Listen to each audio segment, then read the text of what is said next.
नमस्कार बच्चों, स्वागत है आपके अपने YouTube channel the PCM vision में। प्यारे बच्चों, आज के इस वीडियो के माध्यम से हम लोग क्लास 10 साइंस यानी कि विज्ञान के वेरी इंपॉर्टेंट क्वेश्चन को डिस्कस करेंगे, जो कि आप सभी के बोर्ड एग्जाम में डायरेक्ट पूछा जाएगा। और यहाँ पे मैं आपको जिस तरह का क्वेश्चन करवा रहा हूँ, बिल्कुल इसी तरह के क्वेश्चन आप सभी के बोर्ड एग्जाम में पूछे जाएंगे। इसलिए आप लोग वीडियो पे अंत तक बने रहें और चैनल पे पहली बार आएँ तो चैनल को सब्सक्राइब करके बेल आइकन को प्रेस जरूर कर लीजिएगा, ताकि जो आपका आने वाले सब्जेक्ट का एग्जाम है उसका भी यहाँ पे वीडियो को अपलोड किया जाएगा। तो चैनल पे अगर आप लोग नए हैं तो चैनल को सब्सक्राइब करके बेल आइकन को प्रेस जरूर कीजिएगा। तो चलिए शुरू करते हैं और एक एक करके सारे क्वेश्चन को यहाँ पे हम लोग डिस्कस करते हुए चलते हैं। तो देखिए बच्चों, ये तो आप लोग जानते ही होंगे कि यहाँ पे आपका रजिस्ट्रेशन नंबर भरना है, यहाँ पे आपका रजिस्ट्रेशन ईयर भरना है, कहाँ पे क्या भरना है, ये सब तो आप लोग जानते ही होंगे, क्योंकि अभी तक आपका 2 से 3 सब्जेक्ट का एग्जाम आपका पार हो चुका है। ठीक है, तो चलिए हम लोग अब डायरेक्ट क्वेश्चन पे चलते हैं। तो देखिए बच्चों, सबसे पहले यहाँ पे आपका खंड ए में आपका क्वेश्चन नंबर 1 से लेकर के 30 तक आपका बहुविकल्पीय प्रश्न यानी कि ऑब्जेक्टिव क्वेश्चन है, और प्रत्येक क्वेश्चन आपका 1 अंक यानी कि 1 नंबर का है। ठीक है, तो चलिए अब हम लोग डायरेक्ट क्वेश्चन पे चलते हैं। तो देखिए बच्चों, पहला क्वेश्चन आपका क्या है कि किस दर्पण में वास्तविक फोकस होता है। तो कौन से दर्पण में वास्तविक फोकस होता है, तो ये आपका अवतल दर्पण में होता है। ऑप्शन नंबर 1 इसका करेक्ट आंसर होगा अवतल दर्पण। उसके बाद देखिए अगला क्वेश्चन आपका क्या है बच्चों कि मोटर वाहन के सामने कौन सा दर्पण लगा होता है। तो मोटर वाहन के सामने आपका उत्तल दर्पण लगा होता है। ऑप्शन नंबर 2 इसका करेक्ट आंसर होगा उत्तल दर्पण, और इसका प्रयोग आपका पीछे देखने के लिए किया जाता है, इसे भी आप लोग ध्यान रखिएगा। उसके बाद देखिए तीसरा क्वेश्चन आपका क्या है बच्चों कि यदि एक लेंस की क्षमता -2 डायोप्टर है तो इसकी फोकस दूरी क्या है। तो देखिए यहाँ पे दिया क्या हुआ है, आपका लेंस की क्षमता यानी कि P बराबर क्या दिया हुआ है, P बराबर आपका दिया हुआ है -2 दिया हुआ है, और यहाँ पे फोकस दूरी यानी कि F निकालने के लिए बोल रहा है। तो हम लोग जानते हैं कि लेंस की क्षमता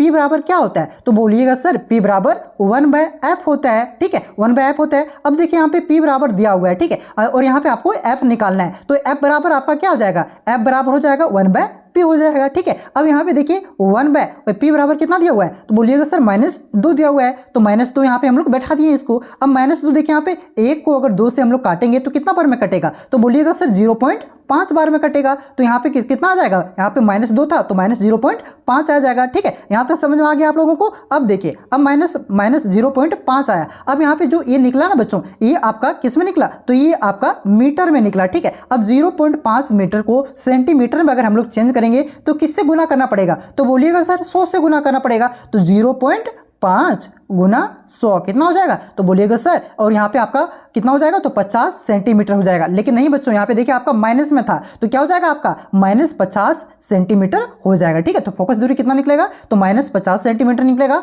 ऑप्शन नंबर 3 इसका करेक्ट आंसर हो जाएगा -50 सेंटीमीटर। उसके बाद देखिए अगला क्वेश्चन आपका क्या है कि निम्न में से किस माध्यम का अपवर्तनांक अधिकतम है। तो सबसे अधिकतम अपवर्तनांक आपका हीरा का होता है। ऑप्शन नंबर 4 इसका करेक्ट आंसर होगा हीरा, और हीरा का अपवर्तनांक कितना होता है, तो इसे भी आप लोग याद रख सकते हैं 2.42 होता है। उसके बाद देखिए अगला क्वेश्चन आपका क्या है कि प्रिज्म द्वारा प्रकाश की कौन सी परिघटना घटती है। तो प्रिज्म के द्वारा आपका प्रकाश की वन विक्षेपण की घटना घटती है। ऑप्शन नंबर 3 इसका करेक्ट आंसर होगा वन विक्षेपण। उसके बाद देखिए अगला क्वेश्चन आपका क्या है बच्चों कि जरा दृष्टि दोष किस प्रकार के लेंस द्वारा दूर किया जाता है। तो देखिए जरा दृष्टि दोष में क्या होता है, आपका दूर वाला भी अच्छा से नहीं दिखता है और आपका नजदीक वाला भी अच्छा से नहीं दिखता है, तो इसे दूर करने के लिए आपका द्विफोकल लेंस यानी कि बाइफोकल लेंस का प्रयोग किया जाता है। तो इस क्वेश्चन का करेक्ट आंसर होगा ऑप्शन नंबर 3 द्विफोकल लेंस। और निकट दृष्टि दोष को दूर करने के लिए आपका अवतल लेंस का प्रयोग किया जाता है, और दूर दृष्टि दोष को दूर करने के लिए आपका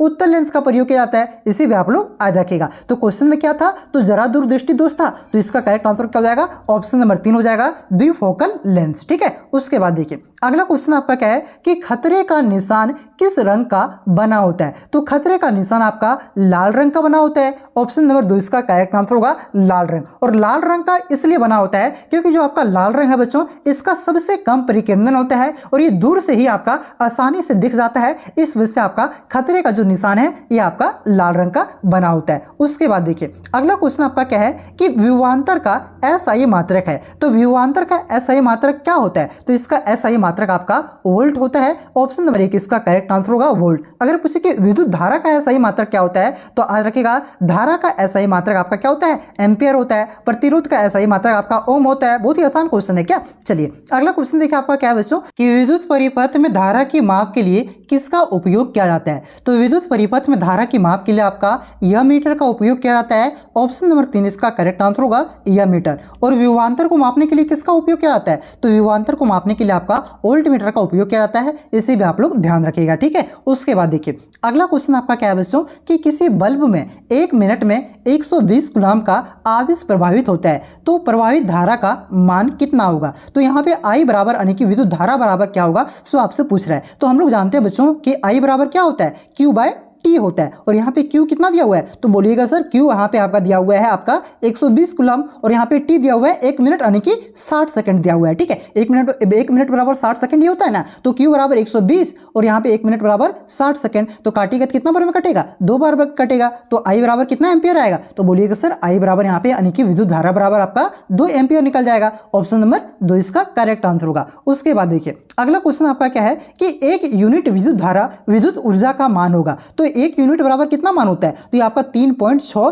× 10⁶ जूल होता है। ऑप्शन नंबर 4 इसका करेक्ट आंसर होगा। उसके बाद देखिए क्वेश्चन नंबर 12 आपका क्या है कि विद्युत धारा प्राप्त करने की युक्ति को कहते हैं। तो विद्युत धारा प्राप्त करने की युक्ति को क्या कहते हैं, तो इसे आपका जनित्र यानी कि जनरेटर कहते हैं। ऑप्शन नंबर 1 इसका करेक्ट आंसर होगा जनित्र। उसके बाद देखिए अगला क्वेश्चन आपका क्या है बच्चों कि लघु पथन यानी कि शॉर्ट सर्किट के समय परिपथ में विद्युत धारा का मान होता है। तो जब भी आपका शॉर्ट सर्किट होता है बच्चों उस समय क्या होता है, जो आपका परिपथ में विद्युत धारा का मान होता है ये आपका बहुत ही अधिक हो जाता है। ऑप्शन नंबर 1 इसका करेक्ट आंसर होगा बहुत अधिक। उसके बाद देखिए अगला क्वेश्चन आपका क्या है कि नीला लिटमस पेपर किससे लाल हो जाता है। तो मैंने आपको एक ट्रिक बताया था, आप लोग ट्रिक याद रखिएगा, अनिल क्या याद रखिएगा, अनिल यानी कि जो आपका अम्ल होता है ये नीला को क्या कर देता है, नीला लिटमस पत्र को लाल कर देता है। तो कौन करेगा, अम्ल करेगा भाई सब। ऑप्शन नंबर 1 इसका करेक्ट आंसर होगा अम्ल। अगर पूछे कि आपका लाल लिटमस पत्र को नीला कौन करता है, तो लाल को नीला कौन करेगा, क्षार करता है भाई साहब, इसे भी याद रखिएगा। अगला क्वेश्चन देखिए आपका क्या है कि निम्न में से कौन क्षार है। तो इनमें से क्षार आपका ये है NaOH यानी कि आपका सोडियम हाइड्रोक्साइड एक क्षार है। ऑप्शन नंबर 4 इसका करेक्ट आंसर होगा। उसके बाद देखिए अगला क्वेश्चन आपका क्या है कि जिप्सम का रासायनिक सूत्र है। तो जिप्सम का रासायनिक सूत्र क्या होता है, तो जिप्सम का रासायनिक सूत्र होता है CaSO4 × 2H2O। क्या होता है, CaSO4 × 2H2O, ये आपका जिप्सम का रासायनिक सूत्र होता है। ऑप्शन नंबर 2 इसका करेक्ट आंसर होगा। अगर पूछे कि PPOP यानी कि प्लास्टर ऑफ पेरिस का रासायनिक सूत्र क्या होता है, तो ये तो आप लोग जानते ही होंगे। क्या अंतर है, सिर्फ यही है COSO4 और ये क्या होगा 2 की जगह आपका हाफ H2O होता है, ये भी आप लोग जानते ही होंगे, ठीक है, इसे ध्यान रखिएगा। अगला क्वेश्चन देखिए आपका क्या है कि समीकरण आपका दिया हुआ है CaCO3। क्या दिया हुआ है समीकरण, CaCO3 आपका उष्मा की उपस्थिति में आपका CaO प्लस CO2 में किस प्रकार की अभिक्रिया है, ठीक है। तो यहाँ पे देखिए एक बड़ा यौगिक आपका टूट करके 2 छोटा छोटा यौगिक बन रहा है। तो जब एक बड़ा यौगिक टूट करके 2 छोटा छोटा यौगिक बने तो वहां कौन सी अभिक्रिया होती है, तो वहां पे आपका वियोजन अभिक्रिया होता है। ऑप्शन नंबर 2 इसका करेक्ट आंसर होगा। उसके बाद देखिए बच्चों अगला क्वेश्चन आपका क्या है कि जल के विद्युत अपघटन में कैथोड पर कौन सी गैस मुक्त होती है। तो जल के विद्युत अपघटन में कैथोड पर आपका इसमें आपका H2 यानी कि हाइड्रोजन गैस आपका मुक्त होता है। ऑप्शन नंबर 2 इसका करेक्ट आंसर होगा H2। उसके बाद देखिए अगला क्वेश्चन आपका क्या है कि उपचयन अपचयन अभिक्रिया का दूसरा नाम क्या है। बहुत ही आसान क्वेश्चन है, उपचयन और अपचयन अभिक्रिया का दूसरा नाम क्या है, तो रेडॉक्स रिएक्शन है। ऑप्शन नंबर 3 इसका करेक्ट आंसर होगा रेडॉक्स। उसके बाद देखिए अगला क्वेश्चन आपका क्या है कि गंधक एक है, गंधक मतलब सल्फर, सल्फर एक क्या है, तो सल्फर आपका एक यह धातु है। ऑप्शन नंबर 2 इसका करेक्ट आंसर होगा यह धातु। और सल्फर का आपका परमाणु संख्या कितना है, कमेंट करके आप लोग जरूर बताइएगा, ठीक है। चलिए अगला क्वेश्चन देखिए क्या है कि सीसा और टीन की मिश्र धातु को कहते हैं। तो सीसा और टीन के मिश्र धातु को क्या कहते हैं, तो इसे आपका सोल्डर कहा जाता है। ऑप्शन नंबर 1 इसका करेक्ट आंसर होगा सोल्डर। अगर पूछे कि आपका Cu+Zn, क्या Cu+Zn यानी कि जो आपका कॉपर और जिंक है इसके मिश्र धातु को क्या कहते हैं, तो कॉपर और जिंक के मिश्र धातु को आपका पीतल कहा जाता है। इसे भी ध्यान रखिएगा। आप लोग कमेंट करके ये जरूर बताइएगा कि आपका Cu+Sn, क्या Cu+ यानी कि कॉपर प्लस टीन के मिश्रण को क्या कहते हैं, कमेंट करके बताइए। चलिए अगला क्वेश्चन देखिए आपका क्या है कि एथोनॉल सोडियम से अभिक्रिया कर कौन सा गैस बनाता है। तो एथोनॉल सोडियम से अभिक्रिया करके ये आपका हाइड्रोजन गैस बनाता है। ऑप्शन नंबर 1 इसका करेक्ट आंसर होगा H2 यानी कि हाइड्रोजन। उसके बाद देखिए अगला क्वेश्चन आपका क्या है कि स्वपोषी पोषण के लिए आवश्यक है। तो स्वपोषी पोषण के लिए क्या आवश्यक है, तो इसके लिए आपका कार्बन डाइऑक्साइड तथा जल भी आवश्यक है, क्लोरोफिल भी आवश्यक है और आपका सूर्य का प्रकाश भी आवश्यक है। तो इस क्वेश्चन का करेक्ट आंसर होगा ऑप्शन नंबर 4, इनमें से सभी, ये सभी आवश्यक है। इसी तरह के क्वेश्चन आपके बोर्ड एग्जाम में पूछे जाएंगे बच्चों, बहुत ही इंपॉर्टेंट क्वेश्चन है ये सब। क्वेश्चन देखिए क्या है कि जठर ग्रंथियां पाई जाती है, तो जठर ग्रंथियां कहां पाई जाती है, तो ये आपका अमाशय में पाया जाता है। ठीक है, ऑप्शन नंबर 1 इसका करेक्ट आंसर होगा अमाशय। उसके बाद देखिए अगला क्वेश्चन आपका क्या है कि सबसे छोटी अंतःस्रावी ग्रंथि कौन सी है, तो सबसे छोटी अंतःस्रावी ग्रंथि आपका ये प्यूटरी ग्रंथि है, ऑप्शन नंबर 2 इसका करेक्ट आंसर होगा। उसके बाद देखिए अगला क्वेश्चन आपका क्या है कि मानव में निषेचन की क्रिया कहाँ होती है, तो मानव में जो आपका निषेचन की क्रिया होती है बच्चों, ये आपका फेलोपियन नालिका में यानी कि फेलोपियन ट्यूब में होता है, ऑप्शन नंबर 4 इसका करेक्ट आंसर होगा। उसके बाद देखिए अगला क्वेश्चन आपका क्या है बच्चों कि किसी जीव की जीनी संरचना कहलाती है, तो किसी भी जीव की जीनी संरचना को क्या कहते हैं, तो इसे आपका जीनोटाइप कहा जाता है, ऑप्शन नंबर 2 इसका करेक्ट आंसर हो जाएगा जीनोटाइप। ठीक है, आज रखिएगा क्या कहते हैं, जीनोटाइप कहते हैं, ऑप्शन नंबर 2 इसका करेक्ट आंसर होगा। उसके बाद देखिए अगला क्वेश्चन आपका क्या है बच्चों कि पवन चक्की से उपयोगी ऊर्जा प्राप्त करने के लिए पवन का न्यूनतम वेग होना चाहिए, तो पवन का जो आपका न्यूनतम वेग होना चाहिए, हवा का जो न्यूनतम वेग होना चाहिए बच्चों, एक कम से कम आपका 15 किलोमीटर प्रति घंटा होना चाहिए, ऑप्शन नंबर 2 इसका करेक्ट आंसर होगा 15 किलोमीटर प्रति घंटा। ठीक है, उसके बाद देखिए अगला क्वेश्चन आपका क्या है बच्चों कि एक स्त्री में कौन से लिंग गुणसूत्र मिलते हैं, तो एक स्त्री में आपका XX लिंग गुणसूत्र मिलता है,